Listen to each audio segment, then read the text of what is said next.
तो दोस्तों, अभी तक हमने देखा एनमार्ट बिजनेस प्लान की बारीकियों को और समझा कि एनमार्ट का बिजनेस प्लान किसी भी दूसरे बिजनेस प्लान से बेहतर क्यों है। आइए आज हम जानते हैं कि रिटेल मार्केट के लिए श्री गोपाल शेखावत जी के क्या विचार हैं। गोपाल जी, हमें रिटेल मार्केट के लिए एनमार्ट का क्या आपका एक बिजनेस प्लान है और रिटेल के लिए हमने क्या अलग सोचा है, इसके बारे में हमें बताएं। एक सिंपल बताता हूं मैं आपको। खाली रिटेल पे फोकस नहीं है मेरा। एक बहुत पहले से मैं एक चीज सुनते आ रहा हूं, रोटी, कपड़ा और मकान, ये तीनों चीजें आदमी की जरूरत है और तीनों चीजों पे मैं फोकस कर रहा हूं। रिटेल के अंदर में हमारा पूरा मॉल के अंदर, आप पूरे मॉल के अंदर आप देखोगे कि जैसे राशन, कपड़ा, घर की चीज, good morning to good evening and good evening to good morning, सब चीजें हमने नक्की कर रखी है जो मॉल पे मिलती है। लेकिन हम उसके साथ ये भी चाह रहे हैं कि दर एक जगह लोगों को हम लोग घर उपलब्ध करा सके, लोगों का जो हमारे पे विश्वास है वो कायम रह सके। हम लोग उस स्टेज पे भी अगले साल जाएंगे। एनमार्ट अब रियल एस्टेट में भी कदम रख रहा है। आम आदमी की 3 महत्वपूर्ण जरूरतों में रोटी, कपड़े के बाद मकान ही रहता है। तो एनमार्ट अब आपको किफायती दामों में सुंदर घर भी उपलब्ध कराएगा। एक आम व्यक्ति का सपना होता है एक छोटा सा घर जिसमें वो अपने परिवार के साथ सुखद जीवन बिता सके। तो एनमार्ट आपका ये सपना भी पूरा करने वाला है। दूसरा, हमने एक नया प्लानिंग ऐसा किया कि रिटेल के साथ में हम लोग खुद खेती करें और आधुनिक सिस्टम से खेती करें। जैसे मैंने भी एक अमेरिका की एक खेती की पद्धत देखी थी कि वो लोग प्लेन से खेती करते हैं। वो क्या करते हैं कि हेलीकॉप्टर से और प्लेन से ऊपर से बीज डालते हैं। 2000-5000 एकड़ में एक हेलीकॉप्टर के ऊपर पंख लगा देते हैं, वो लगा देते हैं पाइपलाइन, उससे बीज डालते हैं। तो 10,000 एकड़ 5,000 एकड़ में वो बीज डाल देते हैं और जैसे पानी गिरता है वो ऑटोमेटिक वहां पे उग जाता है। फिर वो नीचे से उसकी सारवार करते हैं, उस पे पाउडर डालने हैं, कुछ कीटनाशक डालने, तो ऊपर से वो लोग बाई हवा में एक कार्यक्रम करते हैं। अच्छी खासी फसल करते हैं वो लोग, पूरे जंगल के जंगल आइडअप करते हैं। तो मैं चाहता हूं हमारे देश के किसानों को भी इस टेक्नोलॉजी में ले जाना चाहता हूं। आज एनमार्ट ने केवल शहरों को ही नहीं, गांवों को भी एनमार्ट मॉल से जोड़ा है। एनमार्ट में किसान भाइयों की जरूरत का सारा सामान उपलब्ध रहता है। खेती के उपकरण, पशुओं के लिए खाद्य सामग्री वगैरह। एक हमारा नया फॉर्मेट है ग्रामीण शॉपिंग करके। That will be A biggest blast. India में ऑर्गेनाइज्ड रिटेल का जो परसेंटेज है, ये फॉर्मेट आने के बाद शायद मेजर कंट्रीब्यूशन अपना होगा ये पार्ट को बढ़ाने के लिए, ये शेयर चेंज करने के लिए।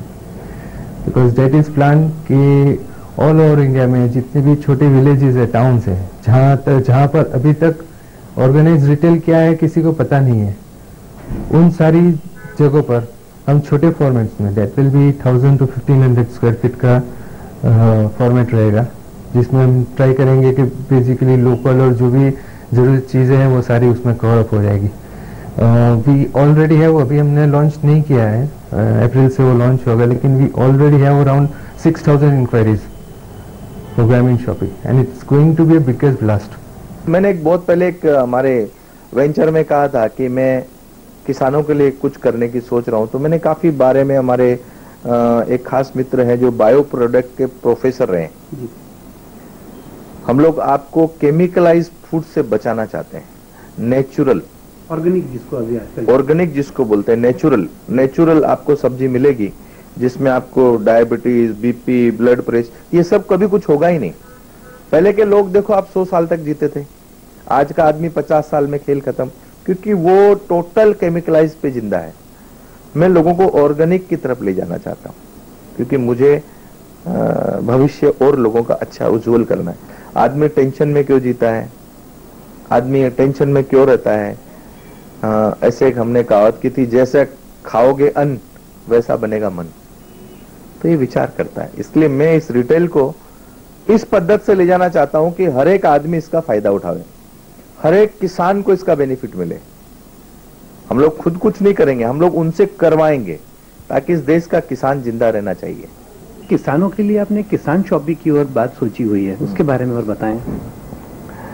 रिटेल आप डायरेक्ट बात कर रहे हैं एफडीआई की। जी बिल्कुल। आप बात घुमा के कर रहे हैं, मैं डायरेक्ट बात कर रहा हूँ। आप डायरेक्ट बात कर रहे हैं एफडीआई की। जी बिल्कुल। Foreign direct investment. Direct investment करने वाली फॉरेन की कंपनियां इंडिया में आ रही है। हमारे लिए अच्छा भी है और बुरा भी है, दोनों सब्जेक्ट है। दो पहलू सोचो, गिलास आप ऊपर से देख रहे हो तो आधा भरा हुआ है और नीचे से देख रहे हो तो आधा खाली है। दोनों साइड आपकी डिसाइड करनी है। अब आप कौन सी साइड देख रहे हो, आप नीचे की देख रहे हो, ऊपर की देख रहे हो, आप पे डिपेंड करता है। मैं दोनों साइड देख रहा हूं। एफडीआई आने से हमारे कुछ लोकल जो उत्पादन हैं, जिसका हमारी मोनोपोली चलती है, वो चीजों पे हमको थोड़ी प्रॉब्लम पड़ेगी।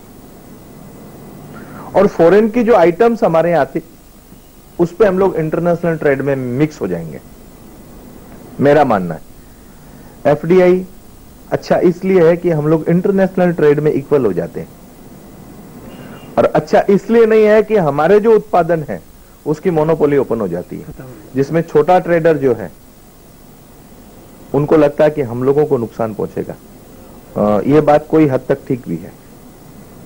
बहुत से लोग मुझे भी सवाल करते हैं कि साहब आप एनमार्ट हर गांव में डालते हो तो छोटे दुकानदार का क्या होगा। मैंने उनको समझा, आप दिमाग से पिक्चर निकाल दो, छोटे दुकानदार को बोलो मेरे यहां से परचेज करे और बेचे, मुझे कोई आपत्ति नहीं है, मैं मेरा मार्जिन 0 कर दूंगा।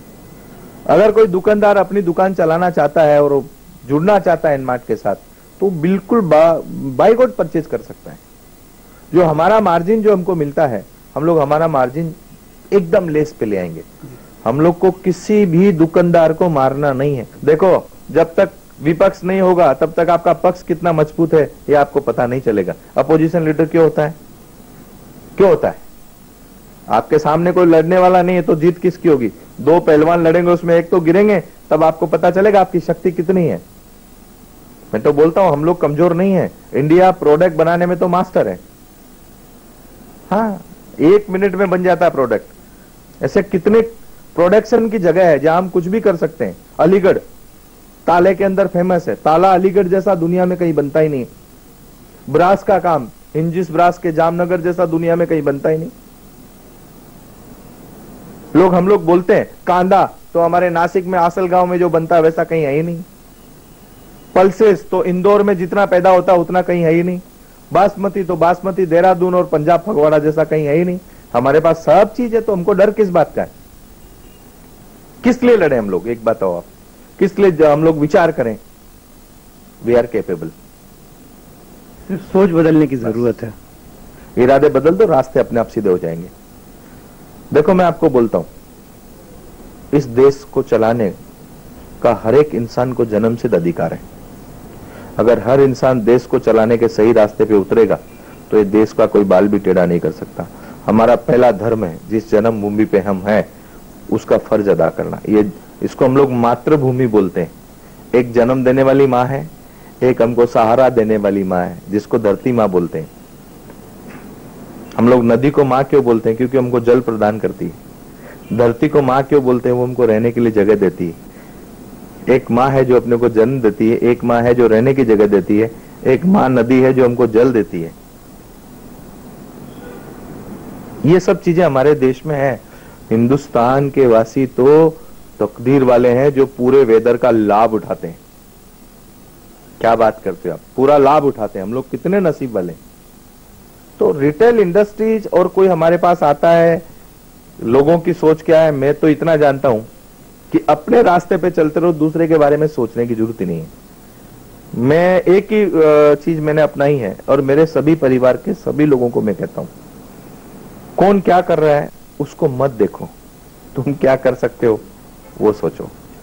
दूसरे के करने के चक्कर में अपना दिमाग खर्च करना किस मूर्ख ने सिखाया?